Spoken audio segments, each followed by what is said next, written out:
Guidance is internal. Ignition sequence start. 3, 2, 1. Houston, we have a problem. Liftoff. We have a liftoff. You can tell it's real because it looks so fake. Because it looks so fake. Because it looks so fake. Because it looks so fake. Because it looks so fake. Because it looks so fake. Because it looks so fake. Because it looks so. What's going on, everyone? It's Jeran from Jeranism here with a short video in response to a few of you who have contacted me and asked what video do I have that explains the sun like I did this past Sunday on Globebusters. And the answer to that question is nowhere. So I'm about to show you really quickly, and as always, please do your own research. Don't trust me, don't trust anyone for that matter. Look at what I say, compare it with your reality, and then decide for yourself. If you feel that the evidence adds up to you living here, that's fine by me. Now let's look closely at this image, however, and you'll see that it isn't even a sphere. It's clearly a manipulated CGI image. It doesn't even look like a photograph at all. Now, you might think it looks like a photograph. I don't know. You might think that you live on a sphere, but why would we think that? Well, probably because we see images like this. Even though no one's ever seen the Earth from this vantage point, ever. Or images like this. Never seen that before, no one ever has. How about like this? Certainly haven't seen that, but for some reason, these camera companies want to make film and want to make images that come out like this. Who wants to see their world like this when it's not at all how we ever see it? Well, somebody pushes this down our throat pretty hard. How about this one? This photo was actually the thumbnail for a video called Students Show the Curvature of the Earth. Even though we can clearly see that the rope right in front of your face is bent because it's using a fisheye lens.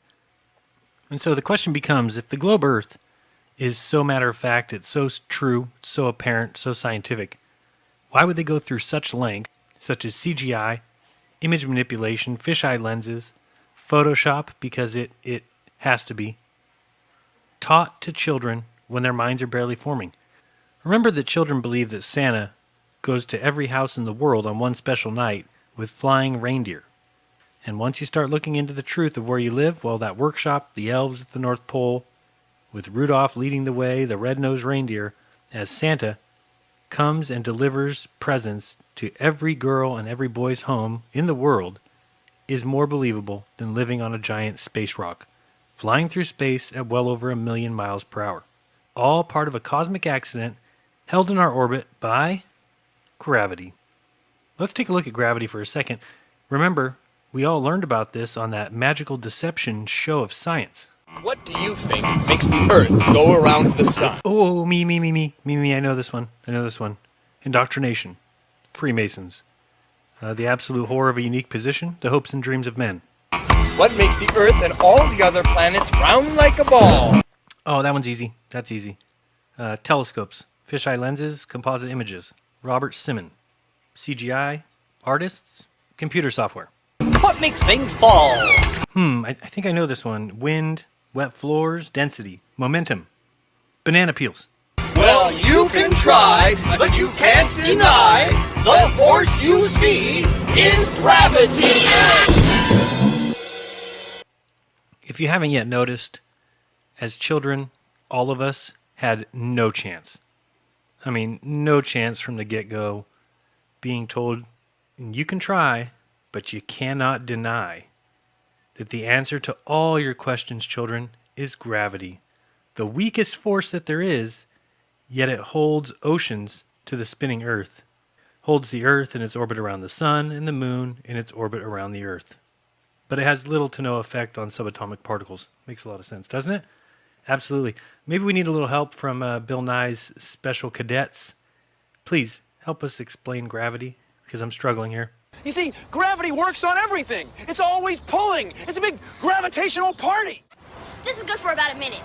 Watch this. Look what I've done. Taken an ordinary sock, rolled it up into a ball. One sock, not two, one. Taken a piece of string, wrapped it around the sock, stuck it through this toilet paper roll, tied the string onto a plastic bag and put an apple in it. Watch what happens. See the apple? That's like the sun. And the sock is like Earth. The string is kind of like The sun's gravity holding the Earth in orbit. Oh yeah, I get you. The string, it's just like the imaginary force that does everything we need it to do, holds the Earth in orbit. Okay, makes all kinds of sense, except for why the toilet paper roll? Why was the apple in a bag? Why the sock? Totally confused. Anyway, let's go to Universe Sandbox. It's a little game where I can pull up a simulation currently of the Earth, so I'm setting it at 1 second equals 1 second so we can see exactly what gravity's doing this moment. Because it might make sense to kind of whip this string around a circle and you can kind of see, okay, well, it's held in this gravity, kind of like the string, I don't know.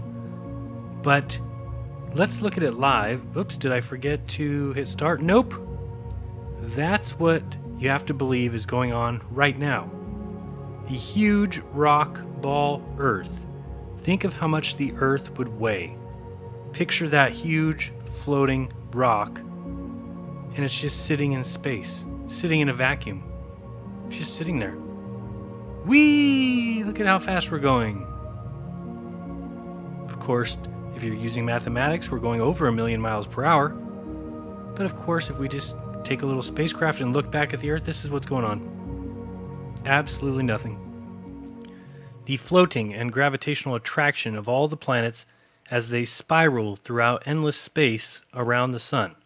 Now, of course, this isn't to scale, because if it were, it'd have to show the sun being 1.3 million times bigger than the Earth. Now, let's think about something. I'm not sure about you, but have you ever flown 2,500 miles, say from California to New York, or some like distance?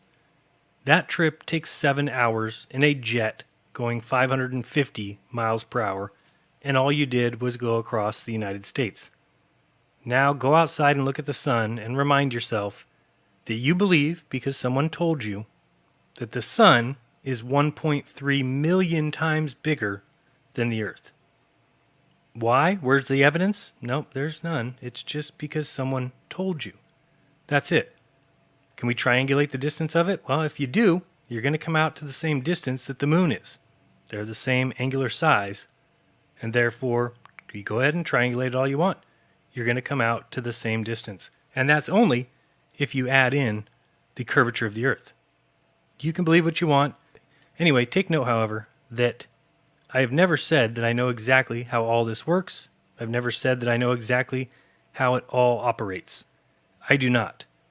But when it comes to the sun on a flat motionless plane, as I described on Globebusters this Sunday, here's how I see it working. First thing, to understand the idea of the atmospheric dome. I'm not saying that there is a glass dome. I'm not saying anything about an actual physical dome. But here's what I am saying. So let's see how far we can agree before you guys jump off track. So let's see. So far we agree. We are existing. We live here somewhere. I'm assuming we're on the same page. We can see in a circle around us for about 3 miles in radius. If it's very clear, perhaps more. Looking at something very large, a building or maybe a large boat, we can see further. But generally speaking, a 6-foot man can see about 3 miles from his position.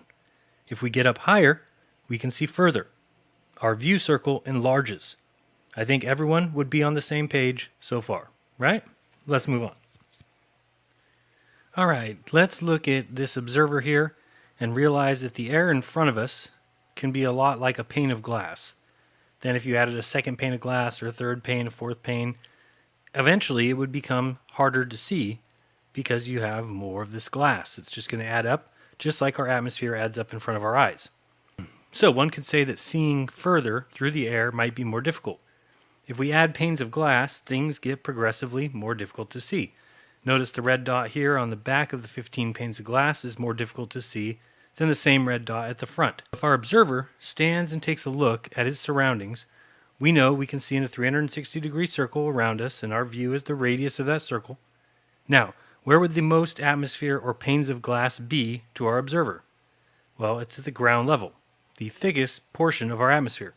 As we go up, our atmosphere thins out. So here we have the most atmosphere at the Earth level. So knowing where the most is and where the least is, we can come to the conclusion or the realization that we see in a dome-like viewpoint. Since the second most heavy portion of the atmosphere is when we start to look up just a little bit, well, progressively from there we see less and less atmosphere and distortion. This is a dome shape. No, I'm not saying there's a glass dome of any kind. We see through the atmosphere in a dome-like shape from the observer's point of view. And every single person on Earth each has their own dome view of the sky above. Let's look at an example. So let's say these two people have a cloud over their heads. Let's say that that cloud is 10,000 feet. It's above each of their heads. Each observer would see the other cloud almost at the horizon. As it went off into the distance, that cloud, even though it's 10,000 feet above his buddy, would be down at the horizon line. They would see something like this. And of course, the guy looking back would see almost the exact same thing, something like this. And so even though both observers have the cloud 10,000 feet above their heads, they can see the cloud above the other guy at the horizon. It is at times indistinguishable from the horizon. They would both see the cloud sloping down in the distance. So if that cloud traveled towards the other guy, the cloud would slope down and get smaller the closer it got to the horizon. Here's a good example of that. That reminds me of another easy observation that should tell you where you live. Real quick timeout. Take a look at this photo. We've all seen clouds like this, right? Well, now take notice of the dark underside of the clouds. Well, the shaded areas of the clouds, if you lived on a globe, wouldn't it show like this? But we never ever see that. Clearly, the clouds are telling us something. As we can see here, the larger amounts of the shadowed part of the cloud that we can see is closest to us, and as they go away from us, we see less and less of the bottom. Whereas if you were on a globe, you should see more and more of the bottom. I'll let you decide why we don't see what we should if we lived on a ball Earth. Now that we understand exactly what the clouds are doing as they go away from us, we can start to understand this idea of the atmospheric dome. That as the cloud goes off in the distance, it is setting in our atmospheric dome. It is not getting closer to the horizon. We know that, but everything we see happens in our personal little dome. Now we can see the sun. As the sun goes away from us, now we understand why the sun sets on a flat Earth. And also, as the sun's away from the other observer, why it rises on a flat Earth. It is simply the sun eclipsing the atmospheric layer or the cloud layer at the horizon off in the distance. And it, much like the cloud, never changed their height in the sky in comparison to you. It's just the way we observe it. So everything that happens above us displays for us in our own personal atmospheric dome. The sun, the moon, and that's why we don't have the exact positions for either one, because they're rendered to each of us separately. Rather, the only time that you could really get the measurement of the distance of the sun would be on the equator on the equinox. The same goes for Polaris, where you can only get its distance from the North Pole. And both the distance to Polaris and the distance to the sun on the equinox from the equator come out to the same number. That number is the radius of the Earth. And you can't be fooled, huh? So the ISS, hot air balloons, helium weather balloons, planes, lightning, all of it, stars too, are included in your atmospheric dome. Now, if a plane flies over your head in Boston, someone in Florida can't see it. It's too far. Same goes for Polaris from further than the equator. Here we've got another drawing. It's labeled a few places. We'll look at label letter A. That's the observer showing his radius of view circle. Letter B is the supposed curve of the Earth. C is the actual flat plane of the Earth. D is the apparent concavity of the Earth, and that's when we see the water rising to eye level. E is the apparent path of the clouds. F is the true cloud level. G is the apparent path of the sun. And H is the actual sun path. The next image that you see, it gives you an idea of what many of these atmospheric domes would look like together, all operating at once. When one guy has noon, well, another guy has 1 o'clock, another guy has 2 o'clock, and so on and so forth around the flat plane. We will look at this in an optic simulation in a moment. I also wanted to bring up another fun flat fact. During a solar eclipse, when the moon crosses the sun, there is an immediate 10 degree Fahrenheit drop in temperature. Well, during sunsets, when the Earth blocks the sun, we don't receive a 10 degree drop in temperature. And why is that? It's exactly the same thing. The sunlight is being blocked by a big body. In this case, it's the Earth, yet we don't see any such drop, just more ammo for you flat earthers. Very well. Another effect of the atmospheric layer, or blocking or dome, whatever you want to call it, can be seen when we look at things across water in the distance. Think about it. When you're looking across the water, that's the most atmospheric blockage. As you're looking across, you're going to get some distortion. If you try to look across at a lighthouse, it's going to look very broken up to you. It might even look like there's water in front of it. There's a lot of things going on there. But simply by going up higher, you're now above that atmospheric layer where there's less atmosphere, and you can actually look over the water and see the complete lighthouse.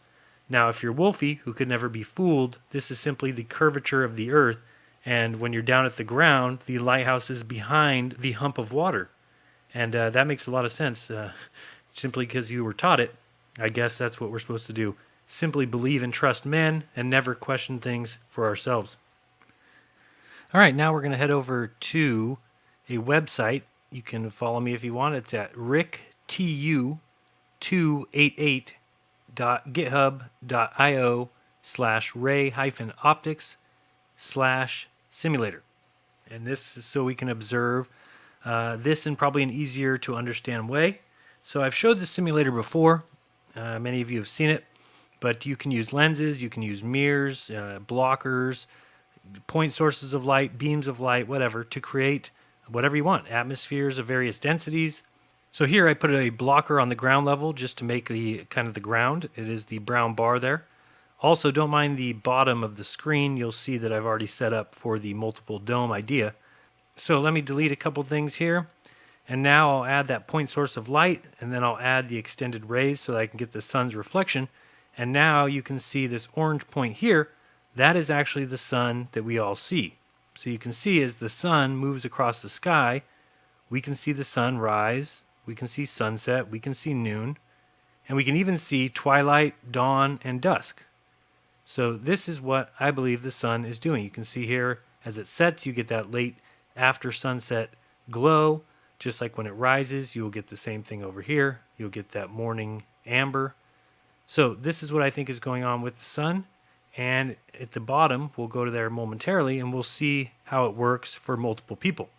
So I will mention again, I'm not saying that there's an actual physical dome. That's not what I'm saying. We're talking atmospheric effects here. And here we see a sun setting, and believe me, you will never again look at a sunset the same way, or you shouldn't, because you now should realize that there is no sun setting as you're falling backwards faster than the speed of sound. That's not what sunsets are.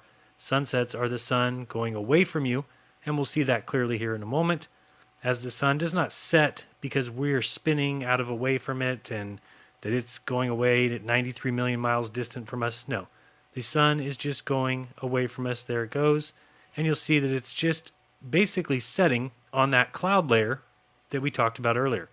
And you can watch it well after the sunset, as we'll do here, and you'll see the sun take off into the distance. It's not setting behind any earth. That's why we don't see the temperature difference or drop in 10 degrees. It's just off into the distance, going further and further away, and the throw of the light isn't as far as where we are standing, our observing position. So go watch all the sunsets you can. I'm certainly not somebody who tells you what not to watch or don't go watch this person. Watch all the channels. Go watch all the science shows you can. Go watch all the sunsets you can, and you're going to quickly see the truth of what's going on.